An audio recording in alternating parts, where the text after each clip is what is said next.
Fala galera, boa noite, Família da Nação. Galera, Flamengo ontem, uma grande vitória, né? 4-1 em cima do União La Calera do Chile. O Flamengo realmente conseguiu aí 6 pontos, 2 vitórias, 2 jogos, 2 vitórias, né? Assumindo a liderança isolada do nosso grupo, né? Na Libertadores e dando um passo enorme para a classificação. Início de jogo, o Flamengo iniciou, né, mostrando que realmente a qualidade técnica de seus jogadores é muito diferenciada. Um time do União La Calera com as linhas todas baixas, né, jogando ali todo ele atrás. E o Flamengo, no início, ainda demorou um pouquinho a acelerar o jogo. Eu não sei o que vocês acham, mas eu percebi um gramado do Maracanã dificultando muito. Porque por muitas vezes o Flamengo não conseguia acelerar o jogo e, claro, ficou a minha crítica e depois eu observei que a bola vinha o tempo todo pererecando, né? E isso atrapalha muito, principalmente quando o time precisa acelerar, quando tem um time adversário, né, todo ele postado na defesa. Você precisa acelerar o jogo e a bola vindo sem qualidade, né, complica bastante. E aí o Flamengo sempre dominava primeiro para depois dar o passe. E isso aí a defesa acaba se arrumando. É claro que eu senti falta das inversões de jogo, porque o time do União La Calera, ele marca todo em bloco, né? Então os jogadores vinham todo para um lado e o outro lado, o outro jogador do Flamengo que estava do outro lado, principalmente o Isla, o tempo todo como lateral, ele avançava, ficava sozinho e não havia invertida de bola para deixá-lo realmente em condições favoráveis de chegar à linha de fundo e cruzar. Enfim, eu vi um Gabigol, por exemplo, que fez 2 gols, foi importantíssimo como sempre, mas eu vi ele muito afoito novamente, né? Alguns erros técnicos do Gabigol, assim, inexplicáveis pela qualidade que ele tem, né? Uma bola ele recebeu, inclusive, um passe do goleiro e ele dominou errado. Enfim, várias situações que ele teve alguns erros técnicos. Um Bruno Henrique também não muito bem. A nossa dupla de ataque, que é o grande diferencial do Flamengo, né? E eu não mudo, já adianto aqui. Sei que muita gente vai perguntar, e o Pedro? Vamos falar do Pedro. No entanto, eu não mudo. Continuo com a minha opinião. Bruno Henrique e Gabigol, para mim, tem que ser titulares, embora, na minha opinião, tá? Eu vejo um Gabigol abaixo tecnicamente. Ele não tá bem, né? Não foi só nesse jogo, em alguns jogos também pelo Campeonato Carioca, ele fica muito nervoso, parece que ele tá afoito, querendo fazer gols, né? E de qualquer maneira, quer finalizar, chutar de qualquer maneira, às vezes um lance que é para dar o passe, ele tenta chutar de qualquer maneira, enfim. É o meu pensamento, mas eu não troco. Para mim, a movimentação dos dois ali na frente é algo assim que abre até espaços para os jogadores que vêm de trás, um Arrascaeta, por exemplo, um Gerson, um Diego. E o time do Flamengo é exatamente isso, né? A grande movimentação faz a diferença. Em relação ao Arrascaeta, primeiro tempo assim absurdo, né, cara? Brilhante. O Arrascaeta para mim foi o destaque do primeiro tempo, jogou demais, né? Não só ele, seria até injusto falar só do Arrascaeta, né? Mas ele jogou demais. Fez um gol, deu passe pro outro, porque no primeiro gol do Flamengo, se vocês repararem, o Gerson encontrou o Arrascaeta muito bem, o Arrascaeta se projetou bem pelo lado esquerdo, só que o Arrascaeta fez aquilo que eu estava sentindo falta. O que eu acabei de falar aqui, que o gramado estava dificultando, o Flamengo precisava acelerar o passe para roubar o tempo dos zagueiros. E o Gerson dominou, meteu no Arrascaeta, e ao invés dele dominar e cruzar, ele meteu direto, ele cruzou direto, achando o Gabigol de frente, né? E isso, o Arrascaeta é muito diferenciado, né? E no segundo gol, uma puxada de contra-ataque do próprio Arrascaeta, deu no Bruno Henrique com a sua velocidade chegou, devolveu para o Arrascaeta, que só finalizou na saída do goleiro, 2-0. Aí então, o Flamengo vai para um segundo tempo, onde podia ter feito 4, 5 no primeiro, não seria exagero nenhum. E, galera, os jogadores sabem, os jogadores sentem quando um jogo está muito fácil, né? E o jogo estava fácil demais, o time dos caras, eles, depois que tomaram o primeiro gol, abandonaram, né? Aquele treinador deles, discípulo do Bielsa, que é meio louco, né? Começou a avançar os jogadores, esqueceu a parte defensiva e o Flamengo tinha todo o espaço do mundo para poder fazer o terceiro, o quarto, o quinto. E isso no final do primeiro tempo.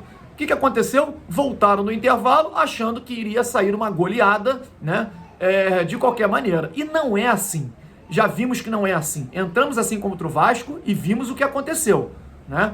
Tomamos um vareio de bola naquela partida lá, o Vasco fez 3-1, poderia até ter feito 4. Um time também muito fraco, né? Tem que entrar com seriedade. Não pode entrar daquele jeito. Taça Libertadores não perdoa. Eles fizeram o primeiro gol, podiam ter feito já o primeiro gol antes, tiveram a oportunidade de empatar e dominaram. É inadmissível um time tão fraco como aquele ter 70% de posse de bolas em 15 minutos no segundo tempo. Não pode. Né? Não pode um time com a qualidade técnica do Flamengo simplesmente parar, não voltar a campo no segundo tempo. Né? Eu fiquei preocupado, me assustou realmente, mas eu sabia que uma hora eles iam querer voltar a jogar e o Flamengo iria ganhar com tranquilidade, porque a diferença técnica é um absurdo, né? É muita diferença. Para mim, esse time do União La Calera jogando o Campeonato Carioca aqui disputaria o rebaixamento, né? Ficaria lá com Botafogo, Macaé, Bangu, essas porcarias todas que existem aí no campeonato, com todo o respeito, mas porcaria eu digo em termos de qualidade, e ficaria lá embaixo, né? E o Flamengo se complicou, no entanto, conseguiu ainda... o meu problema com o treinador, com o Rogério Ceni, é que ele demora muito para socorrer o time, né? Era nítido que o time caiu de produção, e caiu muito, né? E aí ele fica olhando, com as mãos no bolso, né? Esperando o quê? Esperando os caras empatarem para poder mexer? Pô, não dá, né, cara? Eu vi um Everton Ribeiro no primeiro tempo bem melhor. Na minha opinião, não jogou mal. Mas no segundo tempo caiu de produção. Então, pô, mexe, né? Até o Arrascaeta no segundo tempo caiu muito de produção. Né? Você tem um Pedro no banco, você tem um Vitinho no banco. Galera, não vamos menosprezar, vamos apoiar o cara. O cara tá entrando bem. Ele entrou e fez uma jogadaça pro gol do Flamengo. Então, assim, eu não costumo analisar por nomes, né? Muitos fizeram isso com o Diego e agora estão tendo que dar o braço a torcer, porque o Diego tá jogando muito. Então, assim, vamos dar um crédito pro Vitinho, vamos deixar o cara jogar, deixa ele. Merecido, cara. Porque eles, junto com o Michael, voltaram antes de todo mundo, né? Então, o cara tá colhendo os frutos daquilo que ele mesmo se esforçou. O ser humano, quando se dedica, quando há dedicação, né? Eu costumo dizer que o torcedor do Flamengo ele perdoa a falta de técnica, mas nunca perdoa a falta de dedicação, de garra, de raça. O Flamengo já ganhou campeonatos com um time muito inferior tecnicamente, mas que entrou em campo com muita disposição, com muita vontade, apoiado pelo 12º torcedor lá de cima, torcida, né? Inclusive eu sempre estive lá, né? E que levou o time às vitórias, aos títulos. E o Vitinho, né? Ele parece que está mais ligado. Colocaram ele ali na eletricidade, ele está com a bateria carregada, né? E está realmente se dedicando muito mais, correndo mais, ligado, com vontade. E é isso que a gente queria ver. Aliado à técnica que ele tem. Ele é um jogador técnico, finaliza com as duas pernas muito bem. Enfim, a tendência é, com mais confiança, ele crescer de produção e ganharmos um jogador. O que pra gente é muito legal, é muito bom. Então, o que eu queria destacar em relação ao time é isso, né? A qualidade técnica individual dos jogadores sobressaiu e o Flamengo ganhou o jogo, né? De 4-1. No entanto, eu acho que a parte coletiva ainda está devendo, né? É muito claro que o Flamengo alterna bons e maus momentos durante a partida e isso não pode acontecer numa competição como a Libertadores. O treinador Marcelo Gadiardo, sendo entrevistado no último domingo, ele disse: o Flamengo tem os melhores jogadores, nós temos o melhor time. O que ele quis dizer com isso? Né? Eles têm um time mais equilibrado, eles têm como time, ele confia mais no time dele.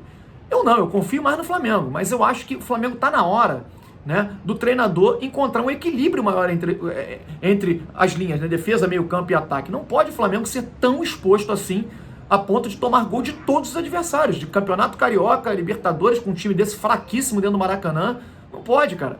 Porque não é todo jogo que o Flamengo vai conseguir fazer 3, 4 gols. A gente fala sempre isso. Quando pegar um adversário mais equilibrado defensivamente, que conseguia anular, por exemplo, ontem esse treinador, ele deu uma anulada no Bruno Henrique, ele não conseguiu jogar, né? Então, quando encontrar treinadores que consigam anular as principais peças do Flamengo, o Flamengo não consiga se sobressair, consiga fazer um gol só, sempre toma lá atrás. Então isso não pode, entendeu? Então, assim, na minha opinião, inclusive o gol dele estava impedido, tá? Foi impedimento, já vi e revi algumas vezes, para mim estava à frente do Bruno Viana, que, na minha opinião, claro, não estava atento no lance. No entanto, a falha maior foi lá na frente. Porque não pode. Time que joga, eu sempre falo isso, time que joga com linhas altas não pode permitir que o jogador que está com a bola tenha liberdade para pensar. Porque senão ele sempre, um jogador que tem a qualidade, vai meter a bola nas costas dos zagueiros e praticamente todas as vezes um zagueiro não vai ter a mesma velocidade de um atacante e o cara vai sair de frente para o goleiro. Enfim, isso é suicídio. Não pode. O time para jogar com linhas altas tem que ter a marcação-pressão o tempo todo. Se não tiver gás para uma marcação-pressão, desce um pouco as linhas. Não pode fazer uma marcação com as linhas altas, uma marcação frouxa. Porque aí vai tomar gol realmente, não pode, né? Então, o importante é a vitória do Flamengo, uma grande vitória, 4-1. Né? É claro que eu acreditava, eu esperava um pouquinho mais em termos de atuação do time, né? Mas o importante é vitória, cara, é ganhar. Agora, se a galera acha que nós vamos pegar agora duas molezas, principalmente agora contra o Volta Redonda, não. Tá? O time do Volta Redonda jogando em casa, nos seus domínios, é um time forte, né? É um time que já deu trabalho ao Flamengo no último sábado. Vamos pegar pedreira e é semifinal de Campeonato Carioca, não podemos perder, né? Eu acho que o Flamengo tem que levar o jogo com seriedade, esse jogo contra o Volta Redonda. E aí, meus amigos, aí é que a gente vai ter o verdadeiro teste pro Rogério Ceni. Contra a LDU em Quito é um problemaço. O Flamengo nem o Jorge Jesus ganhou lá, perdeu, né? Então a gente precisa ter um time mais equilibrado nessa partida contra a LDU. Não pode ser um time desequilibrado, porque o time deles é certinho, é um bom time e ainda tem a questão da altitude que joga a favor deles. Então, assim, é um jogo que vai valer a liderança do grupo. Eu acredito que o Flamengo vença, mas não vai ser fácil, né?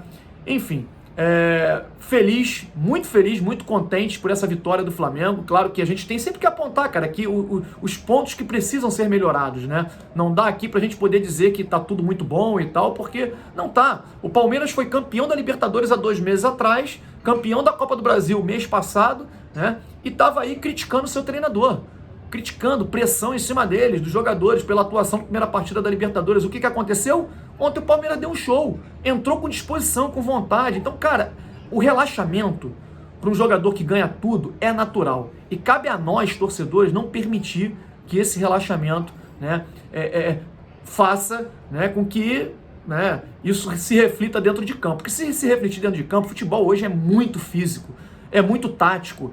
E isso vai fazer com que o Flamengo deixe de ganhar campeonatos importantes, como aconteceu em 2020, que quando o Flamengo acordou, já não dava mais, né, para poder conquistar Libertadores, Copa do Brasil. O brasileiro ainda deu certo, mas a gente viu como foi, né? Então é isso, galera. Grande vitória do Flamengo, 4-1, né? Liderança no seu grupo, na Libertadores. Vamos com tudo para cima do Volta Redonda para poder garantir logo, né, ali no primeiro jogo, fazer uma vantagem boa e depois partir para Quito, ganhar da LDU. Não vai ser nada fácil, mas eu acredito sim numa grande vitória do Flamengo e aí se classificar, porque ganhando quarta-feira da LDU garante a classificação por antecipação, né? E aí vai jogar só os outros jogos para garantir a primeira posição e talvez a primeira posição até no geral, né? Porque eu considero esse o jogo mais difícil da competição, principalmente da primeira fase, né? Na fase de grupos. Eu já vinha dizendo isso, muita gente falando do Vélez e tal. Eu falei, não, jogar na Argentina não tem altitude, não tem torcida, é muito mais tranquilo.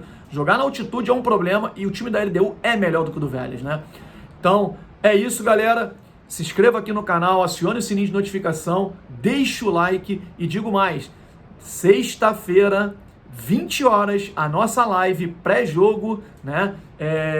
A nossa live que iremos comentar muito e possivelmente já teremos inclusive o time do Flamengo que entrará em campo para o jogo, para a decisão semifinal de Campeonato Carioca contra o Volta Redonda no próximo sábado às 21 horas. Valeu? Tamo junto, saudações rubro-negras, um grande abraço!